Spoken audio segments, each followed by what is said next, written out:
అంతే కదా, prove your self. ఏమీ లేకుండా సరదాగా ఈ లోకం కోసం వచ్చిపోయి కొంత ఎంటర్టైన్మెంట్, ఆ జీవితం విలువ తెలియకపోతే నేను నేను అసలు ప్రపంచానికి ఈ మీ ఛానల్ రూపంలో గీతాంజలి సమక్షంలో నేను ప్రపంచానికి రిక్వెస్ట్ చేస్తుంది ఏంటంటే, మీరు మీ పిల్లలతో మీరు చాలా విలువైన వాళ్ళు.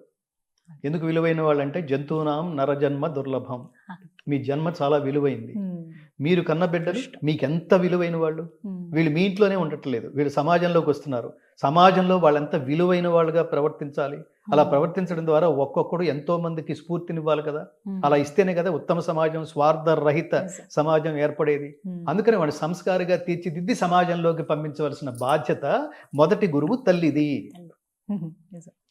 తర్వాత గురువు తండ్రిది, తర్వాత గురువు దగ్గరికి వెళ్ళండి, బయట స్కూల్కి వెళ్ళండి, తర్వాత ప్రభుత్వాలను ప్రశ్నించండి. ఏమీ లేకుండా ప్రభుత్వాలు ఏం అవి చేయి అలా మాట్లాడితే ఉపయోగం లేదు. కాబట్టి అలాంటి తల్లిదండ్రుల కడుపున కనుక పుట్టకపోతే, తల్లిదండ్రుల పిల్లలతో స్పిరిచువల్గా స్పెండ్ చేయకపోతే ఎలాంటి పిల్లలు పుడతారంటే, వాడికి ఎదురుకుండా నిలబడగానే వాడికి నాన్న పుష్పకి ఫస్ట్ షోకి ఫస్ట్ నాకు టికెట్లు కొనిపెట్టు అనే పిల్లాడే పుడతాడు. వాడి లక్ష్యం అదేనమాట. గుడికి వెళ్దాం అలా అని అండు. నాన్న అదేంటి నువ్వు పొద్దున్నే లేవగానే నువ్వు పూజ గదిలోకి వెళ్తున్నావు కదా, అక్కడ ఏదో చదువుతున్నావు నువ్వు, అది భలే ఉంది నాన్న, మళ్ళీ చదవ్వా, ఏంటి దాని అర్థం ఏమిటి? జయత్వదభ్ర విభ్రమ భ్రమద్భుజంగమ స్ఫురద్ధగద్ధగద్ వినిర్గమత్ కరాళ ఫాల హవ్యవాట్ ధిమి ధిమి ధిమి ధ్వనమృదంగ తుంగ మంగళ ధ్వనిక్రమ ప్రవర్తిత ప్రచండ తాండవ శివ దృషద్విచిత్ర తల్పయోద్ భుజంగమౌక్తిక స్రజోర్ గరిష్టరత్నలోష్టయో సుహృద్విపక్ష పక్షయో తృణారవిందు చక్షుషో ప్రజామహీ మహేంద్రయో సమం ప్రవర్తయన్మన కదా సదాశివం భజే అన్నాం అనుకోండి. దాని అర్థం తెలియట్లేదు. Powerful vibrations it will take you to another state. ఇప్పుడు మా అమ్మ అలా నేర్చుకోకబట్టి, అలా చదవటం బట్టి మా అమ్మ చాలా గొప్ప గాయకురాలు శ్రీలక్ష్మమ్మ. మా నాన్న గొప్ప గాయకుడు కాశీ విశ్వనాథ శర్మ గారు. ఆయన ఘంటసాల గారి పాటల్లో టాప్. ఆయన నుంచి నాకు అబ్బింది.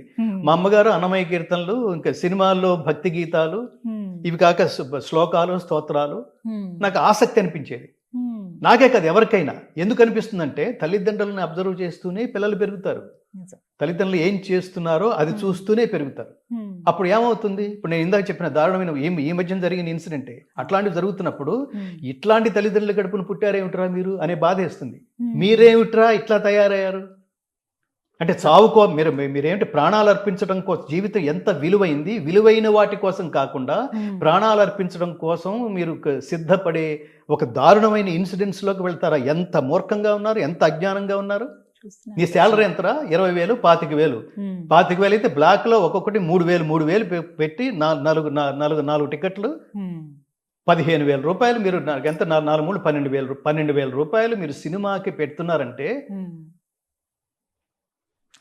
మీకు అసలు ఇది ఏమిటి? మీకు పనిష్మెంట్, ఈ పనిష్మెంట్ కరెక్టేనా? మీకు కరెక్టేనేమో అనిపిస్తుంది. I'm very sorry to say that. నేను ఎప్పుడు మన అమ్మ నాన్నని రిలీజ్ రోజున ఫస్ట్ షోకి తీసుకువెళ్ళి నాన్న అని ఎప్పుడు అడగలేదు. అంటే నీ ఐడియాలజీనే నీ పిల్లలకి తగలడుతుంది. ఎంత దారుణం అది. వాడు చిన్నప్పటి నుంచే నువ్వు పుష్పావి అని రీల్స్ చేయటం, వాడి మైండ్ సెట్ ఎలా ఉంటుంది, వాడికి ఏం నేర్పించాలి? భగవద్గీతలో శ్లోకం నేర్పించండి, ఐడియాలజీ మారుతుంది, లోకానికి ఉపయోగపడతాడు. ఇదేమి దరిద్రం, దీని మీద ఎంత రచ్చ. ఏమి సమాజంలో మళ్ళీ వీళ్ళని ఆదుకోవటం, ఇది ఎంత చూడండి. అప్పుడు చాలా మందిని ఆదుకోవాలి.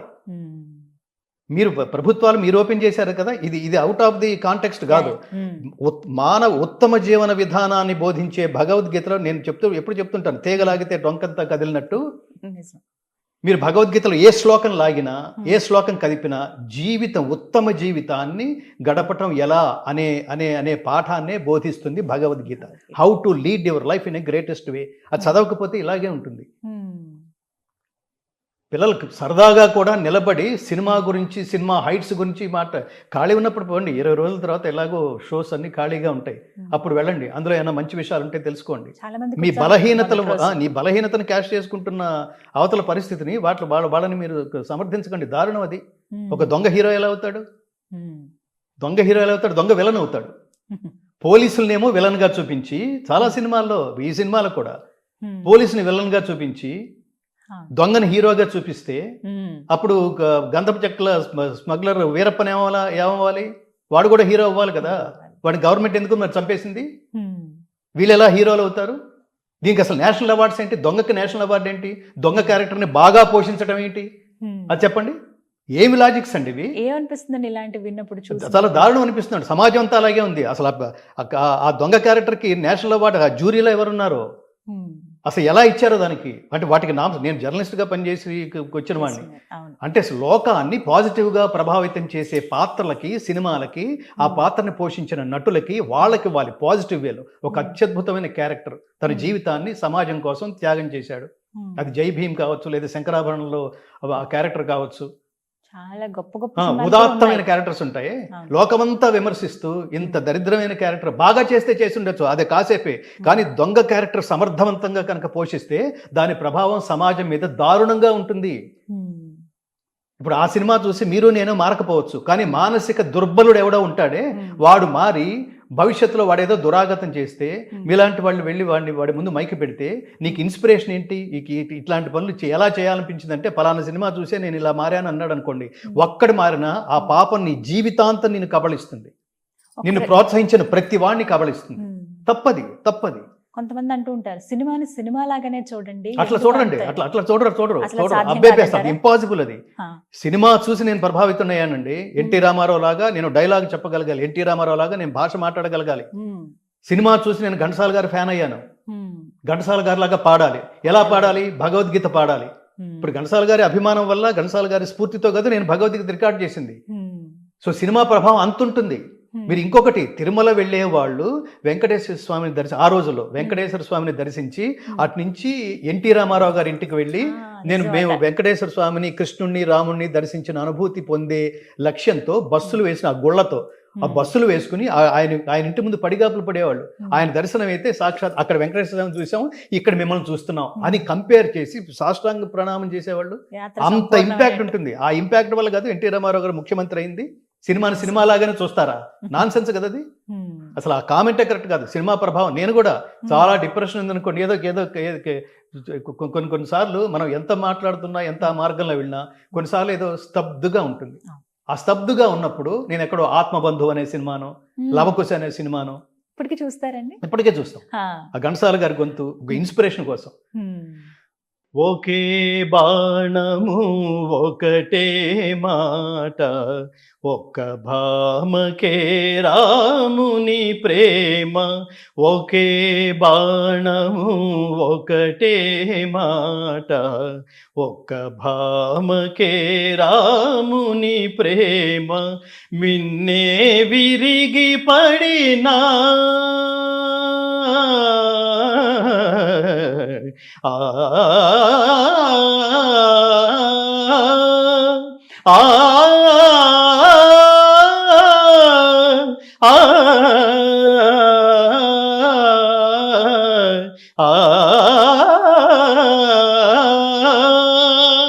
మిన్నే విరిగి పడినా వ్రతభంగము కానీడమ్మా, సందేహించకుమమ్మ.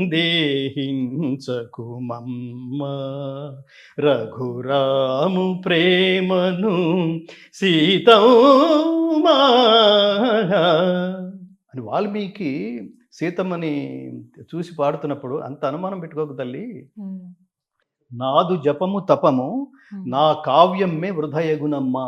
ఏకపత్ని వ్రతుడైన శ్రీరాముని గురించి గుణగణాల గురించి నేను నీకు వర్ణిస్తున్నప్పుడు కూడా నువ్వు అనుమానించావనుకో, నేను ఈ రామాయణం అనే కావ్యమే వృధా అయిపోతుంది, నేను రాసిన ఈ కావ్యమే వృధా అయిపోతుంది. అంత భరోసా మన గురించి ఇంకొకళ్ళు ఇవ్వడం.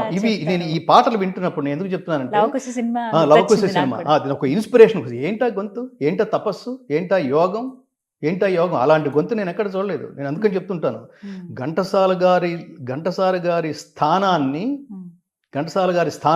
ఆ తర్వాత చాలా మంది భర్తీ చేసి ఉండొచ్చేమో కానీ ఆయన స్థాయిని ఎవరూ భర్తీ చేయలేదని. సో మనం ఇదంతా ఎక్కడి నుంచి వచ్చామంటే, మీరు విలువైన జీవితాన్ని గడపడం ఎలా అని తెలుసుకోవాలంటే ఖచ్చితంగా కర్మణ్యేవాధికారస్తే, డూ యువర్ డ్యూటీ సిన్సియర్లీ, త్రికరణ శుద్ధిగా పనిచేయి, ఆత్మశుద్ధిగా పనిచేయి, ఒళ్ళు దాచుకుని పని చేయకు. అలాగే ఏ పని అయితే స్వీకరించావో దాంతో తాదాత్మ్యత చెందుతూ ఆ పనే నువ్వుగా, వీడు దీనికోసమే పుట్టాడరా అని ప్రపంచం అనుకునేట్టుగా ధర్మబద్ధంగా జీవితం గడుపు. నువ్వు చేస్తున్న పనికి ఎవడైతే శక్తినిచ్చాడో ఈ పని తాలూకు రిజల్ట్ని పరమాత్మకే వదిలిపెట్టు, అది నీది కాదు. ఎందుకంటే ప్రతిదీ నాదంటున్నావు. నాదంటూ నువ్వు ఇంట్లోంచి బయలుదేరావు, సగం దూరం వచ్చావు, రాగానే తలనొప్పిగా ఉంది, ఆ రోజు ప్రోగ్రామ్స్ అన్ని క్యాన్సిల్ చేసేసుకున్నావు. అప్పుడు అన్ని నేనైతే ఎలా, నువ్వు ఆల్రెడీ మేకప్ వేసుకుని బయలుదేరావు, సగం దూరం వచ్చిన తర్వాత ఎందుకో బాగుండలేదు. చాలా మంది జరుగుతుంది ఇది. ఆఫీస్కి వాళ్ళు వెళ్ళి చాలా ప్లానింగ్ చేసేసుకున్నాం, ఒక 25 మంది వెయిట్ చేస్తున్నారు, మీటింగ్స్ అని అన్నాం, సగం దూరం వచ్చేసరికి ఏంటోగా ఉంది. అప్పుడేమిటి, శారీరక మానసిక రుగ్మతల కారణంగా నువ్వు ఏర్పాటు చేసుకున్న మీటింగ్కి నువ్వే వెళ్ళలేకపోయావు. చూడండి, ఇప్పుడు ఏది నాది, ఇదంతా నేనే చేస్తున్నాను ఎలా? కాబట్టి పరమాత్మ ఆ సమయంలో నాకే ఆశ్చర్యం వేసింది. ఆ సమయంలో అలాంటి నిర్ణయం తీసుకుని అలా మాట్లాడాను. అది నేను ఇంటి దగ్గర ప్రిపేర్ కాలేదు, కానీ ఆ సందర్భంలో అలా అనిపించింది. ఆ మాట ఎక్కడికో తీసుకెళ్ళింది, ఎంతో మందికి స్ఫూర్తినివ్వగలిగింది. ఇవాళ అలా ఎలా మాట్లాడాను కదా, అలా ఎలా పనిచేశాను, అలా ఎలా బ్రైట్గా ఉన్నాను, అలా ఎలా స్ఫూర్తిదాయకంగా ఉన్నాను, అలా ఎలా ఆనందంగా ఉన్నాను. ఒకరోజు ఏమిటో మూడ్ బాగుండలేదు అంటున్నాను, మూడ్ అంటే ఏమైంది అని అడిగాడు అవతల వాడు. ఏమిటోగా ఉంది, అదేది చెప్పలేకపోతున్నాను, కానీ నేను బాగుండలేదురా అన్నాడు వాడు. సరే నువ్వు అక్కడే ఉండి నేను వస్తున్నాను అన్నాడు వీడు. వాడి దగ్గరికి వచ్చాడు, ఓ 10 నిమిషాలు మాట్లాడాడు. ఒరే నువ్వు వచ్చింది, నేను చాలా రిలాక్స్డ్గా ఉన్నాను రా, నువ్వు కనుక రాకపోతే నాకేంటి పిచ్చి ఆలోచనలు వచ్చినాయి, ఆత్మహత్య కూడా చేసుకోవాలనిపించింది, ఏదో చాలా డిప్రెసివ్గా ఉంది.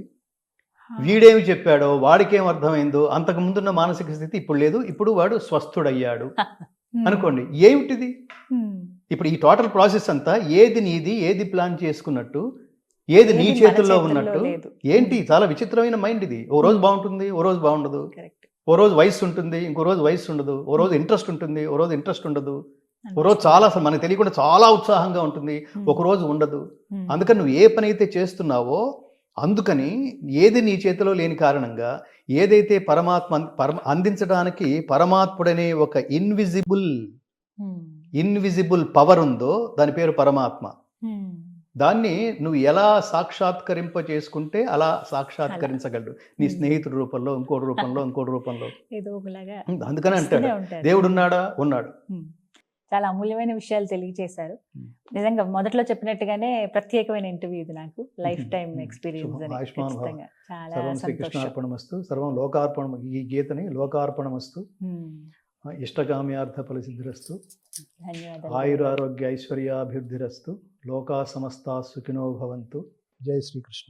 జై శ్రీకృష్ణ.